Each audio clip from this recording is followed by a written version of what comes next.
जय हिंद। आप सभी देशवासियों को मेरे पुलिस परिवार की तरफ से प्यार भरा नमस्कार। दोस्तों, आज मैं आप सभी लोगों के साथ एक ऐसे विषय के ऊपर चर्चा करूंगा जिससे ना जाने कितने सारे विवाहित मेरे भाई या विवाहित महिलाएं बहुत अधिक परेशान है। दोस्तों, सबसे मुद्दे की बात यह है कि जो कानून हमारी भारतीय सरकार द्वारा बनाए गए थे महिलाओं के लिए, उन महिलाओं द्वारा आज के टाइम में ना जाने कितने सारे इन कानूनों का गलत फायदा उठाकर उनके घर में रहने वाले उनके पति या फिर सास ससुर, दौरानी जुठानी या फिर जितने भी उनके घर में व्यक्ति है, उनको उन कानूनों के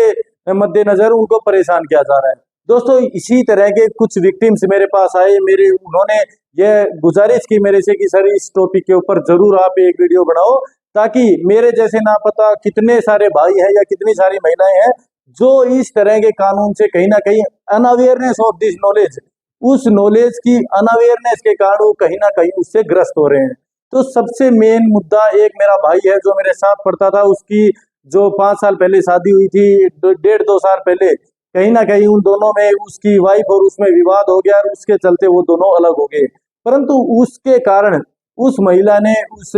मेरा जो दोस्त था उसके खिलाफ कोर्ट में मेंटेनेंस का एक क्लेम किया, जो सीआरपीसी की धारा 125 के तहत और जो Hindu adoption and maintenance act होता है उसकी धारा 18 के तहत हम मेंटेनेंस क्लेम कर सकते हैं। परंतु उन्हीं धाराओं का हवाला बनाते हुए उन्होंने अपने जो हस्बैंड के मेंटेनेंस क्लेम किया, वो उनकी जितनी भी शर्तें पूरी होती है वो कहीं भी उन शर्तों को पूरा नहीं कर रही थी। क्योंकि मेंटेनेंस क्लेम एक वाइफ तभी कर सकती है जब उसके साथ कोई मेंटल क्रूएलिटी या कोई फिजिकल क्रूएलिटी उसके घर में हो रही हो, कोई उसने एमएलआर कटवाई हो, कहीं ना कहीं उसने एफआईआर दर्ज करवाई हो, पुलिस कंप्लेंट की हो, उन सभी को आधार बनाकर वह कह सकती है कि मैं इस घर में नहीं रह सकती। इसके अलावा भी बहुत सारे मुद्दे हैं कि वह लड़की, कहीं ना कहीं वह आदमी उसके साथ नहीं रहता है, क्योंकि हमारा जो हिंदू मैरिज एक्ट है उसकी धारा 9 के तहत जो रेस्टिट्यूशन ऑफ कॉन्जुगल राइट्स होता है, कि मीन्स एक विवाहिक होते हुए जो आपके वैवाहिक जो आपको अधिकार मिलते हैं, यदि उनमें आपका कोई भी, यदि वह पति या पत्नी उसको निभाने में नाकामयाब रहते हैं, तो उस आधार पे कोई भी महिला या कोई भी व्यक्ति आराम से हिंदू मैरिज एक्ट 1960 की धारा 13 के तहत डाइवोर्स फाइल कर सकते हैं। परंतु मुद्दे की बात यह है कि वह महिला जिसकी मैं बात कर रहा हूँ, एमए पास है, अभी हाल फिलहाल वो एक होमगार्ड की जॉब भी कर रही है, और उसने अपने आदमी के ऊपर यह भी दबाव बनाया कि यदि आपके माता पिता यहाँ पे रहते हैं तो मैं आपके साथ नहीं रहने वाली। इसके अलावा तीसरी चीज और है कि वह बिना किसी एक मेजर कारण के वह 2 साल से उस मेरे दोस्त से दूर भी रह रही है। तो ऐसे ना जाने कितने सारे कारण है, इन सभी कारणों के चलते वह औरत कभी भी मेंटेनेंस क्लेम नहीं कर सकती। यदि वह लड़की एडल्ट्री में है, कभी भी मेंटेनेंस क्लेम नहीं कर सकती। यदि उसके हस्बैंड के पास ऑन प्रूफ, यदि उसके पास कोई है ऐसा सबूत कि वो एडल्ट्री में है, या फिर वह आपके ऊपर अनावश्यक तौर पर दबाव बना रही है कि वह आपके माँ बाप से दूर रहे, तो ऐसे बहुत सारे राइट्स हैं। अब मैं ए टू जेड आपको सारी कानूनी प्रक्रिया बताऊंगा कि यदि कोई हस्बैंड अपनी वाइफ से परेशान है कि यदि भाई मेरी वाइफ बिना किसी कारणों के चलते मेरे से दूर रह रही है, तलाक लेने के लिए बोलती है, मेरे ऊपर मेंटेनेंस का क्लेम कर रही है, मेरे खिलाफ झूठी एफआईआर कर रही है, दहेज का झूठा केस कर रही है, इन सभी बातों से किस तरह मैं निपट सकता हूँ, किस तरह मैं अपनी खुद को और अपनी फैमिली को बचा सकता हूँ। तो सबसे पहले यही बात मेरी महिलाओं के लिए है, यही बात मेरी पुरुषों के लिए है कि जो भी आपके साथ हरासमेंट हो रहा है, जिस भी तरह आपको परेशान किया जा रहा है, उन सभी चीजों का आप स्टेप टू स्टेप सभी प्रूफ रखिए। क्योंकि बिना प्रूफ के आप कहीं भी यदि अपनी बात रखोगे कोर्ट में, पुलिस के सामने, या ऐसी कोई भी बात रखोगे, तो आपकी कहीं भी ऐसे नहीं सुनी जाएगी। अब दूसरी बात है, उन प्रूफ्स के बिहाफ से आप कहीं भी कोर्ट में केस लड़ते हो, जैसे वो मेंटेनेंस का मैंने बताया कि मेरे दोस्त वाला केस, मैं विश्वास दिलाता हूं कि यदि उसके वकील द्वारा कोई त्रुटियां नहीं की जाती, उसके वकील द्वारा अच्छे से उस केस को हैंडल किया जाता, तो मेंटेनेंस कभी भी उस लड़के के ऊपर लागू होने वाला था ही नहीं। क्योंकि जो लड़की खुद से कह रही है कि मैं साथ नहीं रह रही, मैं आपके माता पिता के साथ एडजस्ट नहीं कर सकती, वो खुद मेंटेनेंस क्लेम कर रही है कि भाई एमए पास होने के बाद भी वो लड़का 10वीं पास है, फिर भी मेंटेनेंस क्लेम कर ही नहीं सकती। उसमें यार ये एक खेल बना दिया है महिलाओं ने कि भाई हम बस, उसके वकील से मैंने बात की तो उसके वकील ने बताया कि भाई मेरे को सिर्फ इतना पता है कि यदि कोई शादीशुदा एक कपल है तो उसकी औरत आराम से मेंटेनेंस क्लेम कर सकती है। बट द थिंग इज कि यदि वह लड़की या सामर्थ्य है, ये मेंटेनेंस सीआरपीसी की धारा 125 के तहत जो मेंटेनेंस लागू किया जाता है उसकी कुछ शर्तें हैं कि एक समर्थ व्यक्ति मीन्स जो सफिशिएंट उसके पास मीन्स है वो आराम से प्रोवाइड कर सकता है, चाहे वो उसके बच्चे हो जो असमर्थ है कोई भी अपना खान पान या मेंटेनेंस उसको जनरेट करने में। इसके अलावा उसके माता पिता या बूढ़े माँ बाप या जो दादा दादी होते हैं वो चलने फिरने में, या मीन्स ऐसे कोई भी शारीरिक बीमारी से ग्रस्त है तो। इसके अलावा यदि कोई महिला शारीरिक या मानसिक तौर पर बीमार है या फिर अनफिट है, उस ब्याह पे वह मेंटेनेंस क्लेम कर सकती है। बट द थिंग इज कि यार बिल्कुल स्वस्थ होते हुए आप किस आधार पर, मतलब अपना जमीर मार के, मैं उन महिलाओं को सबको जागरूक करना चाहता हूँ कि मीन्स जो ये महिला सशक्तिकरण हमारे देश में जगह जगह चला हुआ है, हमारी जो झांसी की रानी थी, ये मीन्स इतनी सारी महिलाएं हैं जो अंतरिक्ष तक गई, या फिर आज के दिन बॉक्सिंग में मैरी कॉम हो गया, साइना नेहवाल जो बैडमिंटन में, इतनी सानिया मिर्जा होगी जो टेनिस में। इन्होंने इन महिलाओं को, प्रियंका चोपड़ा है जो हमेशा वुमेन एम्पावरमेंट के ऊपर बात करती है, तो उनसे सीख ना लेकर हमारी आज की महिलाएं सिर्फ और सिर्फ पुरुष को हरास करने के लिए, उसको एक मीन्स डिप्रेशन में डालने के लिए पता नहीं ऐसे कदम क्यों उठाते हैं। ऐसे बहुत सारे सुप्रीम कोर्ट के, हाई कोर्ट के भी जजमेंट्स है, जैसे Vipin versus state of UP है, इसके अलावा Neeraj Kumar Singh son of means, इसके अलावा Neeraj Kumar Singh versus state of Jharkhand है। इसके अलावा भी जैसे मैं आपको बताना चाहता हूँ कि K Subbarao versus state of Telangana, या Lal Singh Yadav versus state of Bihar, इसके अलावा नेहा वर्सेस रजनीश, ऐसे ना जाने कितने सारे सुप्रीम कोर्ट और हाई कोर्ट के जजमेंट्स है जो इन बातों को कहीं ना कहीं कि कितने दिन की सजा होनी चाहिए, एक जो भी ऐसा कोई भी कल्परेट है जो डोमेस्टिक वायलेंस का या फिर जो मैं मेंटेनेंस का बता रहा हूँ, इसमें 30 दिन की सिर्फ सजा निर्धारित कर दी गई है। पहले ये था कि जितना अमाउंट ड्यू होता चला जाएगा उतनी सजा बढ़ती चली जाएगी। इसके अलावा सिर्फ 1 महीने की सजा ज्यादा से ज्यादा हम दे सकते हैं। इसके अलावा जो मैंने बताया Neeraj Kumar Singhal versus state of Jharkhand की, यदि कोई भी आपके पास साथ झूठी FIR 498 की हो या जितने भी मेंटेनेंस को लेकर हो, क्योंकि सब में एक मेजर कारण होता है, क्रूअल्टी हो रही है, सास ससुर परेशान करते हैं, वो छेड़खानी करते हैं, ऐसे बहुत सारे कारण, तो उसमें आप आसानी से कैसे उस FIR को क्वेश करवा सकते हो अपने एविडेंसेस के बिहाफ पर। या फिर आपको जो Lal Singh Yadav versus state of Bihar में बता रहा कि आपको कोई भी डायरेक्टली आपको अरेस्ट नहीं कर सकता, क्योंकि मैंने बताया कि जब से आपकी अमाउंट जो मेंटेनेंस की ड्यू होती है उसके 1 साल तक जो एप्लीकेंट होता है, जो शिकार होती है, जो महिला होती है, वो कोई भी वो या उसका वकील एक एप्लीकेशन दर्ज नहीं करवाता है, तब तक उसको, जो भी वो आदमी है, उसको आराम से मीन्स विदाउट एनी रीजन उसको अरेस्ट नहीं किया जा सकता।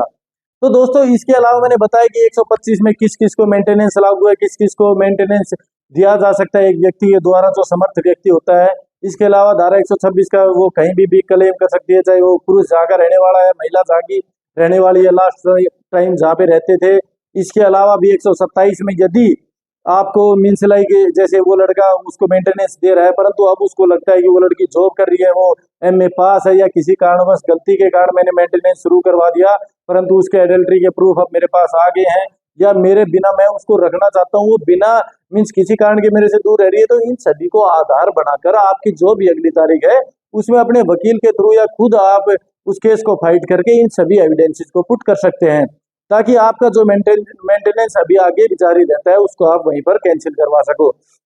इसके अलावा एक मेरे और एक जो विधवा महिला है, मीन्स उसका जो हस्बैंड एक्सपायर हो चुका है, उसके बाद उसका कहना है कि एक अभी शिकायत आई थी कि सर वो मेरे जो सास ससुर है वो कहते हैं अब तेरा कुछ भी नहीं है, यहाँ पे तू कहीं भी जा सकती है, मेरे जो चैन या सोने के मीन्स जो भी जेवर थे वो भी रख लिए, तो मेरे पास क्या कुछ कोई कानूनी प्रावधान है? तो हाँ, मैं उसको बता देना चाहता हूँ कि Hindu adoption and maintenance act 1956 की धारा 18 जो वाइफ को प्रोवाइड करती है मेंटेनेंस, इसके अलावा 19 जो विधवा है उसको मेंटेनेंस प्रोवाइड करती है कि उसका जो ससुर है उसकी यह लाइबिलिटी बनती है कि वो उसको जो भी मीन्स उसके मेंटेनेंस वो क्लेम कर रही है, कोर्ट जितना निर्धारित करता है, जो एप्लीकेंट जब एप्लीकेशन दायर करता है उस समय से वो मेंटेनेंस लागू हो जाता है, और जो उस महिला ने, विडो महिला ने जो अपना मेंटेनेंस क्लेम किया है, कोर्ट अपने मीन्स एक उस पे विचार करके जितना उसका उचित मेंटेनेंस बढ़ता है वो उस ससुर के ऊपर लायबल कर देता है। इसके अलावा भी मैं बता देना चाहता हूँ कि जो हिंदू सक्सेशन एक्ट है 1956 के जो चैप्टर 2 में है, उसकी धारा 10 के तहत विडो महिला मीन्स ऐसा कोई आदमी एक्सपायर हो जाता है तो उसकी विडो महिला, उसकी माँ, उसके बच्चों के सारा एक एक पार्ट उनका उस तरीके से बांट दिया जाता है कि ताकि उसके जो भी पीछे वारिस है वो किसी भी तरह की समस्या का सामना ना करे।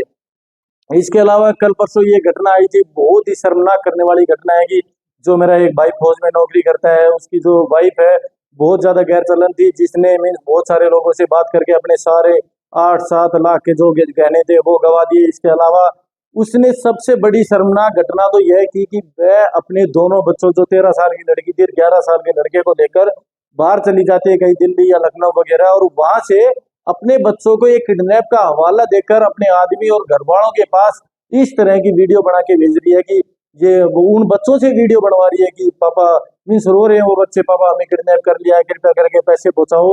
यार हद होती है। एक मीन्स इस कानून को इतना लचीला भी आप मत बनने दो, इसको इतना आसान भी महिलाओं के लिए मत बनाओ कि यार आपकी हर एक बात, जो जैसे अभी मैंने बताया कि जो ये केस था नीरज कुमार सिंघल वर्सेज जो स्टेट ऑफ झारखंड था, उन्होंने भी, और केस उबारा वर्सेज स्टेट ऑफ तेलंगाना, उन्होंने साफ स्पष्ट तौर पे ये कहा है कि जो अभी फरवरी 2024 में ये जजमेंट आया था कि यार जो ये महिलाएं गलत तरीके से फाल्स एफआईआर दर्ज करवाती है, उनके ऊपर पहले कंसिडरेशन मीन्स उनके ऊपर पहले एक इंक्वायरी की जाए, उनके ऊपर पहले अच्छे से विचार विमर्श किया जाए, उनके पहले मीन्स उस गाँव वालों को बैठा के काउंसलिंग की जाए कि ऐसा सचमुच में उसके साथ यातनाएं होती थी या नहीं। क्योंकि किसी ऐसे बिना किसी ब्याह पे हम किसी को गिरफ्तार करके फालतू में उनको हरासमेंट नहीं दे सकते। तो उस महिला ने क्या किया कि उन दोनों बच्चों को ऐसे किडनैप करके मीन्स लाइक उनसे ये बात बुलवा के, पता नहीं यार इतने लाखों रुपए की वो डिमांड कर रही है। तो वो भाई उसका कहना था कि सर आप, मैं हाथ जोड़ता हूँ, मेरे को कोई रास्ता बता दो, नहीं तो मैं सिर्फ या तो मरने वाला हूँ या फिर मैं अपने जो जॉब छोड़ देना चाहता हूँ, क्योंकि मैं नहीं चाहता कि मेरी इतनी सारी जो तनख्वाह है उसकी आधी तनख्वाह मैं मेंटेनेंस के तौर पर अपनी वाइफ को दूं, जो इतनी ज्यादा गैर चलन है और जो इतनी बड़ी घटना मेरे बच्चों के भी साथ कर सकती है। तो ऐसा कोई भी व्यक्ति है, सबसे पहले मैंने बताया कि आप एविडेंस क्रिएट कीजिए, आप एविडेंस को बराबर रखते हुए, क्योंकि एक बार किसी ने घटना कर दी तो ये नहीं है कि वो दोबारा नहीं करेगा, वो नॉर्मली तौर पर बार बार उस घटना को मीन्स हैबिचुअल हो जाता है। तो आप वो सबूत अपने पास संभाल कर रखिए, उन सबूतों के आधार पर आप कभी भी कोर्ट में, जो मैंने बताया कि ये कि जो हिंदू मैरिज एक्ट है उसकी धारा 13 के तहत आप डाइवोर्स फाइल कर सकते हैं। तो उस भाई से भी मैंने यही बताया कि जो ये किडनैपिंग है, ब्लैकमेलिंग वो कर रही थी, अपने बच्चों को किडनैप करके और पैसे मांग की जो कर रही थी, या फिर उसके जो भी आपके पास एडल्ट्री के जो प्रूफ्स है, इनके ब्याह पे आप डायरेक्टली कोर्ट में याचिका, जो जिला अदालत है उसमें याचिका दायर करके आप डाइवोर्स के लिए फाइल कर सकते हैं। इस डाइवोर्स में आपको मेंटेनेंस नहीं देना पड़ेगा, ये सबसे बड़ी बात है। तो जो मैंने, मेरे जो दोस्त मैंने बताया था कि उसको जो वाइफ जो 2 साल से मेंटेनेंस ले रही है, उसकी भी यार मैं, मेरे समझ में नहीं आ रही कि किस ब्याह पे वो मेंटेनेंस दे रहे हैं। अगली तारीख पर यदि उनका कोई अच्छा सा वकील होता है तो वो आराम से, ये मेरे देश वाले भी, मैं जितने भी मेरे देश में मेरे जितने भी ये जो इस चीज से सफर कर रहे हैं उन लोगों के लिए मैं बता रहा हूँ कि ऐसा आपके साथ भी होता है तो आप अपने एविडेंसेस प्रूफ के ब्याह पर आप खुद केस फाइट कर सकते हैं। इसके अलावा यदि आपका वकील भी, मैं उन वकीलों से भी कहना चाहता हूँ कि मेरे भाई यदि वो बहुत गरीब बच्चा है, वो कुछ नहीं कमा रहा, लड़की एमए पास है, लड़का 10वीं है, फिर भी उसको मेंटेनेंस देना पड़ रहा है। इसके अलावा यदि महिलाएं भी इस तरह से ग्रस्त है, जैसे उनके साथ कोई ऐसी घटनाएं होती है, दहेज की मांग की जाती है, यातनाएं की जाती है, कोई डोमेस्टिक वायलेंस हो रही है, तो वो भी उन एविडेंसेस के ब्याह पर, डोमेस्टिक वायलेंस एक्ट में भी ये बहुत सारे प्रावधान है। इसके अलावा ये मेंटेनेंस जो सीआरपीसी की धारा 125 भी है, Hindu adoption and maintenance act है, हिंदू सक्सेशन एक्ट है, इन सभी के आधार पर वह आसानी से इन सारे जो भी मैं बता रहा मेंटेनेंस होती है उनके ऊपर खिलाफ एफआईआर दर्ज करवानी हो तो वो आसानी से इस प्रक्रिया को अपना के अपना बचाव कर सकती है और अपना जो बच्चों का पालन पोषण के लिए या खुद का जो खर्चा है उसको वहन करने के लिए वह आसानी से उस सभी मेंटेनेंस को क्लेम कर सकती है। तो दोस्तों आज मैंने बताया कि किस तरह मेरे पास 2-3 केस थे, उन सभी को सोल्व करने के लिए मैंने आपसे सारी प्रक्रिया बताई। इसके अलावा भी यदि आपकी कोई भी समस्याएं होती है, दोस्तों इतने सारे दिन से मेरे पास ऐसी कोई भी समस्या आ नहीं रही थी, लेकिन आज मेरे पास आते ही मैंने इन सभी के ऊपर आपको पूर्णतः जानकारी दी। फिर भी यदि आपके पास ऐसी कोई भी समस्या है तो आप नीचे कमेंट बॉक्स में कमेंट करके मुझे बतला सकते हैं। और आप चाहते हैं कि इसी तरह की जो भी इस हमारे देश के ना जाने कितने सारे सफर कर रहे लोग किसी भी समस्या से यदि वो ग्रस्त हैं तो वो मेरे इस चैनल को सब्सक्राइब कर सकते हैं बेल आइकन दबा के, ताकि वो सारी वीडियो, क्योंकि मैं डेली जो भी वंचित गरीब लोग हैं उनके लिए वीडियोस बनाता रहता हूं, तो वो भी यदि सफर हो तो इन वीडियोस के माध्यम से वो अपनी कानूनी प्रक्रिया अपनाकर अपने आप को ऐसे संकट से बाहर निकाल सकते हैं। जय हिंद, जय भारत।